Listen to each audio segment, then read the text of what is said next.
ಕಡ್ಡಿಪೊಟ್ಟಣದಲ್ಲಿ ಈ ಒಂದು ವಸ್ತುವನ್ನು ಇಟ್ಟುಬಿಡಿ. ಶತ್ರುಗಳ ಕತೆ, ಅವರ ಕೆಟ್ಟ ಕಾರ್ಯಗಳ ಕತೆ ಮುಗೀತು ಅಂತಲೇ ಅರ್ಥ ಮಾಡ್ಕೊಳ್ಳಿ. ನಿಮಗೆ 100 ಶತ್ರುಗಳಿರ್ಬೋದು, 1000 ಶತ್ರುಗಳಿರಲಿ, ಅದೆಷ್ಟೇ ಶತ್ರುಗಳಿರಲಿ, ಇಲ್ಲಿ ಕೇವಲ ಕಡ್ಡಿಪೊಟ್ಟಣದಲ್ಲಿ ಒಂದು ಚಿಕ್ಕ ವಸ್ತುವನ್ನು ನೀವು ಇಡಬೇಕಷ್ಟೆ.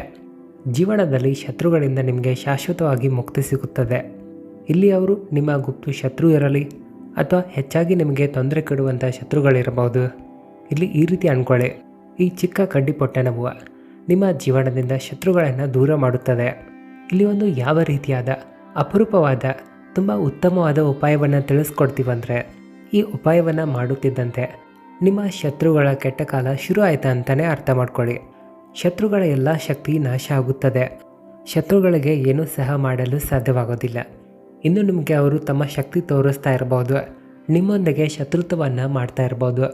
ಯಾವ ತಪ್ಪು ಇಲ್ಲ ಅಂದರೂ ಕೂಡ ನಿಮಗೆ ಕೆಟ್ಟದ್ದನ್ನು ಮಾಡಲು ಅವರು ಮುಂದೆ ಬರ್ತಾ ಇದ್ದರೆ, ಇಲ್ಲಿ ಈ ರೀತಿ ಅರ್ಥ ಮಾಡ್ಕೊಳ್ಳಿ, ಇಂದಿನಿಂದ ಅವರ ಉಲ್ಟಾ ಲೆಕ್ಕಾಚಾರ ಶುರುವಾಗುತ್ತೆ. ಇಲ್ಲಿ ಶತ್ರು ಮುಕ್ತಿಯ ಒಂದು ಯಾವ ಅಪರೂಪವಾದ ಉಪಾಯವನ್ನು ತಂದಿದ್ದೇವೆ ಅಂದರೆ, ಈ ಉಪಾಯವನ್ನು ಮಾಡೋದ್ರಿಂದ ಶತ್ರುಗಳು ಪೂರ್ತಿಯಾಗಿ ಸೋಲೋದನ್ನ ಒಪ್ಪಿಕೊಳ್ತಾರೆ. ಯಾವತ್ತಿಗೂ ಜೀವನದಲ್ಲಿ ಮರಳಿ ಬರೋದಿಲ್ಲ. ಈ ಮಾತಿನ ಅರ್ಥ, ಅವರು ನಿಮಗೆ ಯಾವುದೇ ರೀತಿಯ ತೊಂದರೆ ಕೊಡುವಂಥ ತಪ್ಪು ಮಾಡೋದಿಲ್ಲ ಅಥವಾ ನಿಮಗೆ ಕಷ್ಟ ಕೂಡ ಕೊಡೋದಿಲ್ಲ.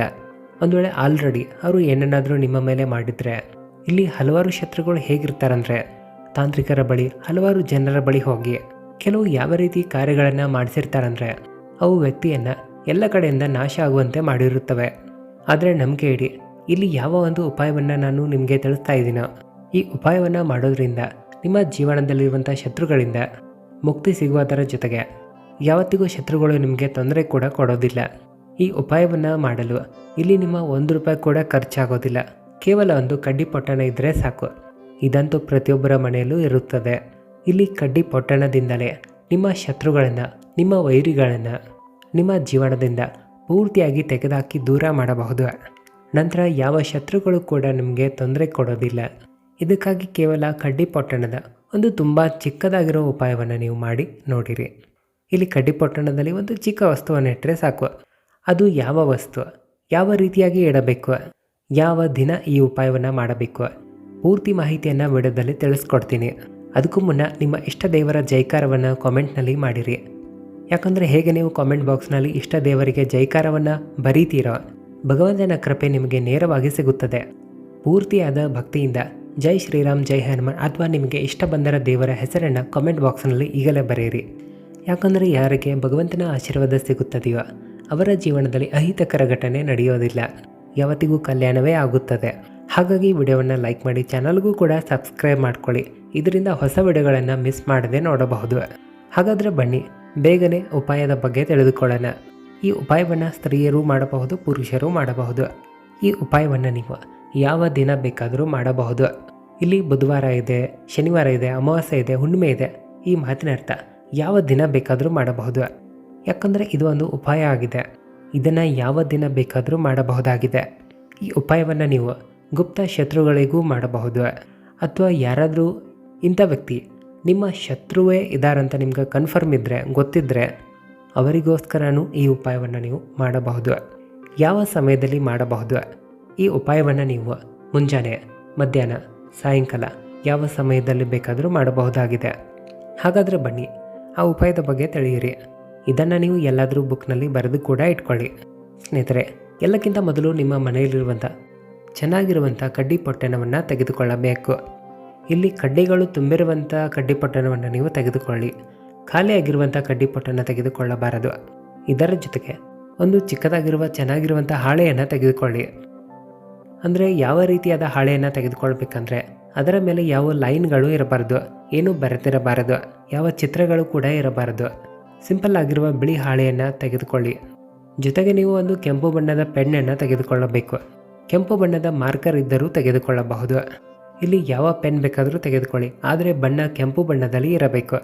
ಇಲ್ಲಿ ಯಾವ ಹಾಳೆಯನ್ನು ನೀವು ತೆಗೆದುಕೊಂಡಿರ್ತೀರೋ ಆ ಹಾಳೆಯ ಮೇಲೆ ನೀವು ನಿಮ್ಮ ಶತ್ರುವಿನ ಹೆಸರನ್ನು ಬರೆಯಬೇಕು.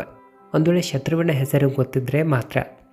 ಒಂದು ವೇಳೆ ಶತ್ರುವಿನ ಹೆಸರು ನಿಮಗೆ ಗೊತ್ತೇ ಇಲ್ಲ ಅಂದರೆ, ಅಥವಾ ಇಲ್ಲಿ ಶತ್ರುಗಳು ಹಲವಾರು ಜನ ಇರ್ತಾರೆ, ಗುಪ್ತ ಶತ್ರುಗಳಿರಬಹುದು, ಅವರ ಬಗ್ಗೆ ನಿಮಗಂತೂ ಗೊತ್ತೇ ಇರೋದಿಲ್ಲ. ಯಾಕಂದರೆ ಗುಪ್ತ ಶತ್ರುಗಳ ಬಗ್ಗೆ ಯಾರಿಗೂ ಸಹ ಅದರ ಬಗ್ಗೆ ಮಾಹಿತಿ ಇರೋದಿಲ್ಲ. ಇಲ್ಲಿ ತುಂಬ ಕಡಿಮೆ ಜನರಿಗೆ ಕೆಲವು ಗುಪ್ತ ಶತ್ರುಗಳು ಈ ರೀತಿ ಇರಬಹುದಂತ ಗೊತ್ತಿರುತ್ತೆ. ಯಾವುದಾದ್ರೂ ಒಂದು ಮೂಲಗಳಿಂದ ಅವರು ಕಂಡು ಹಿಡಿದಿರ್ತಾರೆ. ಆದರೆ ಹೆಚ್ಚಾಗಿ ಗುಪ್ತ ಶತ್ರುಗಳ ಬಗ್ಗೆ ಯಾರಿಗೂ ಸಹ ಗೊತ್ತಿರೋದಿಲ್ಲ. ಇಂಥ ಸ್ಥಿತಿಯಲ್ಲಿ ನೀವು ಹೆಸರನ್ನು ಬರೆಯದೆ ನೀವು ತೆಗೆದುಕೊಂಡಿರುವಂಥ ಹಾಳೆಯ ಮೇಲೆ ಶತ್ರು ಅಥವಾ ಗುಪ್ತ ಶತ್ರು ಅಂತ ಬರೆಯಬೇಕು. ಇದರಿಂದ ಹೆಚ್ಚಿನ ಲಾಭ ಕೂಡ ಸಿಗುತ್ತದೆ. ಇದರಿಂದ ಏನಾಗುತ್ತಂದರೆ ಇಲ್ಲಿ ಅದೆಷ್ಟೆಲ್ಲ ಶತ್ರುಗಳಿದ್ದಾರೋ 2 ಜನ ಇರಲಿ, 5 ಜನ ಇರಲಿ, 10 ಜನ ಇರಲಿ, 100 ಜನ ಇರಲಿ, ಇಲ್ಲಿ ಅದೆಷ್ಟೇ ಶತ್ರುಗಳಿರಲಿ ಎಲ್ಲರಿಗೂ ಇದು ಸಂಬಂಧಪಡುತ್ತದೆ. ಎಲ್ಲರೂ ಕೂಡ ನಿಮ್ಮ ಜೀವನದಿಂದ ಅಂದರೆ ಶತ್ರುಗಳೆಲ್ಲರೂ ದೂರ ಆಗುತ್ತಾರೆ. ಅವರ ಪೂರ್ತಿ ಶಕ್ತಿ ಕೂಡ ನಾಶ ಆಗುತ್ತದೆ.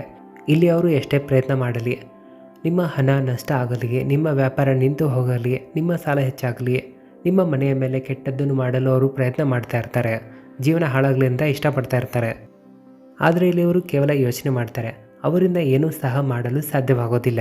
ಇಲ್ಲಿ ಹಾಳೆಯ ಮೇಲೆ ಹೆಸರನ್ನು ಬರೆಯಿರಿ, ಅಥವಾ ಹೆಸರು ಬರೆಯದೆ ಶತ್ರು ಅಥವಾ ಗುಪ್ತ ಶತ್ರು ಅಂತ ಬರೆದರೂ ಕೂಡ ಹೆಚ್ಚಿನ ಲಾಭ ಸಿಗುತ್ತದೆ.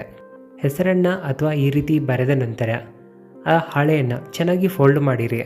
ಆ ನಂತರ ನೀವು ತೆಗೆದುಕೊಂಡಿರುವಂಥ ಕಡ್ಡಿ ಪೊಟ್ಟಣದಲ್ಲಿ ನೀವು ಹೆಸರನ್ನು ಅಥವಾ ಅಕ್ಷರವನ್ನು ಬರೆದಿರುವಂಥ ಫೋಲ್ಡ್ ಮಾಡಿರುವಂಥ ಹಾಳೆಯನ್ನು ತೆಗೆದುಕೊಂಡು ಕಡ್ಡಿ ಪೊಟ್ಟಣದಲ್ಲಿ ಅದನ್ನು ಹಾಕಬೇಕು. ನಂತರ ಕಡ್ಡಿ ಪೊಟ್ಟಣವನ್ನು ಮುಚ್ಚಿ ನಿಮ್ಮ ಬಳಿ ಇಟ್ಕೊಳ್ಳಿ. ನಂತರ 24 ಗಂಟೆಗಳ ತನಕ ಅಂದರೆ ಒಂದು ಪೂರ್ತಿ ದಿನ ನೀವು ಯಾವಾಗ ಈ ಉಪಾಯವನ್ನು ಮಾಡಲು ಸ್ಟಾರ್ಟ್ ಮಾಡಿರ್ತೀರೋ ಅಲ್ಲಿಂದ ಪೂರ್ತಿಯಾಗಿ 24 ಗಂಟೆಗಳ ಕಾಲ ಈ ಕಡ್ಡಿ ಪೊಟ್ಟಣ ನಿಮ್ಮ ಬಳಿ ಇಟ್ಕೊಳ್ಬೇಕು. ಯಾವಾಗ 24 ಗಂಟೆಗಳು ಕಳೆಯುತ್ತವೆಯೋ ಆಗ ಇಲ್ಲಿ ನೀವು ಏನು ಮಾಡಬೇಕಂದ್ರೆ, ಕೆಲವರು ಇಲ್ಲಿ ಯೋಚನೆ ಮಾಡ್ತಾ ಇರ್ತಾರೆ, ರಾತ್ರಿ ಮಲಗಿದಾಗ ಕಡ್ಡಿ ಪೊಟ್ಟಣವನ್ನು ಬೇರೆ ಕಡೆ ಇಟ್ಟು ಮಲಗಬೇಕಂತ. ಆ ರೀತಿ ಏನಿಲ್ಲ. ಆಗಲೂ ಕೂಡ ಇದನ್ನು ನಿಮ್ಮ ಬಳಿ ಇಟ್ಕೊಳ್ಬೇಕು. ಇಲ್ಲಿ ನಿಮ್ಮ ಪಾಕೆಟ್ನಲ್ಲಿ ಇಡಬಹುದು, ತಲೆದಿಂಬಿನ ಹತ್ತಿರ ಇಡಬಹುದು. ಯಾವಾಗ 24 ಗಂಟೆಗಳು ಮುಗಿಯುತ್ತವೆಯೋ ನಂತರ ಮಾರನೇ ದಿನ ನೀವು ಏನು ಮಾಡಬೇಕಂದ್ರೆ, ಮುಂಜಾನೆ ಎದ್ದ ತಕ್ಷಣ ನಿಮ್ಮ ಕೆಲಸ ಕಾರ್ಯಗಳನ್ನು ಪೂರ್ಣಗೊಳಿಸಿರಿ. ನಂತರ ಯಾವಾಗ ನಿಮಗೆ ಸಮಯ ಸಿಗುತ್ತದೆಯೋ ಇಲ್ಲಿ ನೀವು ಏನು ಮಾಡಬೇಕಂದ್ರೆ, ಯಾವುದಾದ್ರೂ ಏಕಾಂತವಾದ ಸ್ಥಳಕ್ಕೆ ಹೋಗಬೇಕು, ಅಥವಾ ಎಲ್ಲಾದರೂ ನೀವು ನೀರು ನಿಂತಿರುವಂಥ ಸ್ಥಾನಕ್ಕೆ ಹೋಗಬಹುದು. ಅಂದರೆ ಯಾವ ರೀತಿಯಾದ ಏಕಾಂತವಾದ ಸ್ಥಾನಕ್ಕೆ ಹೋಗಬೇಕಂದ್ರೆ, ಅಲ್ಲಿ ಹೆಚ್ಚಾಗಿ ಜನರು ತಿರುಗಾಡುತ್ತಿರಬಾರದು. 1-2 ಜನ ಅಲ್ಲಿಗೆ ಬಂದರೆ ನಡೆಯುತ್ತೆ, ಹೆಚ್ಚಿನ ಜನ ಓಡಾಡಬಾರ್ದು. ಅಲ್ಲಿ ಹೋದ ನಂತರ ಮರಳಿ ನೀವು ನಿಮ್ಮ ಶತ್ರುವಿನ ಬಗ್ಗೆ ಯೋಚನೆ ಮಾಡಬೇಕು. ಇಲ್ಲಿ ಯಾವ ರೀತಿಯಾಗಿ ಯೋಚನೆ ಮಾಡಬೇಕಂದ್ರೆ, ಮನಸ್ಸಿನಲ್ಲಿ ಈಗ ನನ್ನ ಶತ್ರುಗಳು ಅದೆಷ್ಟೆಲ್ಲ ಜನರಿದ್ದಾರೋ ಅವರೆಲ್ಲ ಸೋಲುತ್ತಿದ್ದಾರೆ, ನನ್ನ ಜೀವನದಿಂದ ನನ್ನ ಶತ್ರುಗಳೆಲ್ಲ ದೂರ ಹೋಗ್ತಾ ಇದ್ದಾರೆ, ಇನ್ಮೇಲೆ ನನಗೆ ಯಾವ ರೀತಿಯ ತೊಂದರೆಗಳನ್ನು ಯಾರೂ ಸಹ ಕೊಡೋದಿಲ್ಲ. ಈ ರೀತಿ ಯೋಚನೆ ಮಾಡಿ ಮನಸ್ಸಿನಲ್ಲಿ ಭಗವಂತನ ಬಳಿ ಪ್ರಾರ್ಥನೆಯನ್ನೊಂದನ್ನು ಮಾಡಬೇಕು. ಹೇ ಭಗವಂತ, ನನ್ನ ಜೀವನದಲ್ಲಿ ಎಷ್ಟೆಲ್ಲ ಶತ್ರುಗಳಿದ್ದಾರೋ ಅವರನ್ನು ನನ್ನ ಜೀವನದಿಂದ ದೂರ ಮಾಡಿರಿ. ಈ ರೀತಿಯಾಗಿ ಮಾಡಬೇಕು. ಯಾಕಂದರೆ ಈ ಕಡ್ಡಿ ಪೊಟ್ಟಣದ ಉಪಾಯವು ರಾಹುವಿಗೆ ಸಂಬಂಧಪಟ್ಟಂಥ ಉಪಾಯ ಆಗಿದೆ. ಈಗ ನೀವು ಏನು ಮಾಡಬೇಕಂದ್ರೆ, ಈ ಪೂರ್ತಿಯಾದ ಕಡ್ಡಿ ಪೊಟ್ಟಣವನ್ನು ನೀವು ಏಕಾಂತವಾದ ಸ್ಥಾನದಲ್ಲಿ ಎಸೆದು ಬರಬೇಕು. ಈ ಕಡ್ಡಿ ಪೊಟ್ಟಣವನ್ನು ಅದರ ಒಳಗಡೆ ಇರುವಂಥ ಹಾಳೆಯ ಜೊತೆಗೆ ಎಸೆಯಬೇಕು. ಇಲ್ಲಿ ಯಾವುದೇ ಕಾರಣಕ್ಕೂ ಆ ಹಾಳೆಯನ್ನು ತೆಗೆದು ಎಸೆಯಬಾರದು. ಇಲ್ಲಿ ಪೂರ್ತಿಯಾದ ಕಡ್ಡಿಗಳಿರುವಂಥ ತುಂಬಿರುವಂಥ ಕಡ್ಡಿ ಪೊಟ್ಟಣವನ್ನು ಆ ಹಾಳೆಯ ಜೊತೆಗೆ ಎಸೆದು ಬರಬೇಕು. ಮರಳಿ ಹಿಂದಕ್ಕೆ ತಿರುಗಿ ಅದನ್ನು ನೋಡಬಾರದು. ನೇರವಾಗಿ ನಿಮ್ಮ ಮನೆಗೆ ಮರಳಿ ನೀವು ಬರಬೇಕಷ್ಟೆ. ನಂತರ ನೀವು ಯಾವ ಕಾರ್ಯವನ್ನು ಮಾಡುವ ಅವಶ್ಯಕತೆ ಇರೋದಿಲ್ಲ. ಈ ಉಪಾಯವನ್ನು ಎಷ್ಟು ಬಾರಿ ಮಾಡಬೇಕು?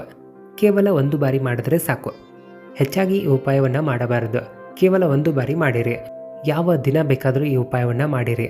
ಇಲ್ಲಿ ಶತ್ರು ಒಬ್ಬರಿರಲಿ, 2 ಜನ ಇರಲಿ, 1000 ಇರಲಿ, ಎಷ್ಟೇ ಜನ ಇದ್ದರೂ ಕೂಡ ಅವರೆಲ್ಲ ನಿಮ್ಮ ಜೀವನದಿಂದ ದೂರ ಆಗ್ತಾರೆ. ಯಾವತ್ತಿಗೂ ನಿಮಗೆ ಮರಳಿ ಅವರು ತೊಂದರೆ ಕೊಡೋದಿಲ್ಲ. ಇದು ತುಂಬಾ ಉತ್ತಮವಾಗಿರುವಂಥ ಅಪರೂಪವಾದ ಉಪಾಯ ಆಗಿದ್ದು ಒಮ್ಮೆ ಮಾಡಿ ನೋಡಿ. ಕೇವಲ 1 ದಿನದಲ್ಲಿ ಇದರ ಚಮತ್ಕಾರ ನೋಡಿರಿ. ಈ ಉಪಾಯವನ್ನು ಸ್ತ್ರೀ ಪುರುಷರು ಯಾರು ಬೇಕಾದರೂ ಮಾಡಬಹುದಾಗಿದೆ. ಯಾವ ಸಮಯದಲ್ಲಿ ಈ ಉಪಾಯವನ್ನು ಮಾಡಬೇಕಂದ್ರೆ, ಮುಂಜಾನೆ, ಮಧ್ಯಾಹ್ನ, ಸಾಯಂಕಾಲ ಯಾವಾಗ ಬೇಕಾದರೂ ಮಾಡಬಹುದು. ಮತ್ತೇನಾದರೂ ನಿಮ್ಮ ಪ್ರಶ್ನೆಗಳಿದ್ದರೆ ಕಾಮೆಂಟ್ ಸೆಕ್ಷನ್ನಲ್ಲಿ ಕೇಳಿರಿ. ಹಾಗೆ ಭಗವಂತನಿಗೆ ಜೈಕಾರವನ್ನು ಹಾಕುತ್ತಾ ಕಾಮೆಂಟ್ ಬಾಕ್ಸ್ನಲ್ಲಿ ಇಷ್ಟ ದೇವರ ಹೆಸರನ್ನು ಬರೆದು ವಿಡಿಯೋವನ್ನು ಶೇರ್ ಮಾಡಿ. ಧನ್ಯವಾದಗಳು.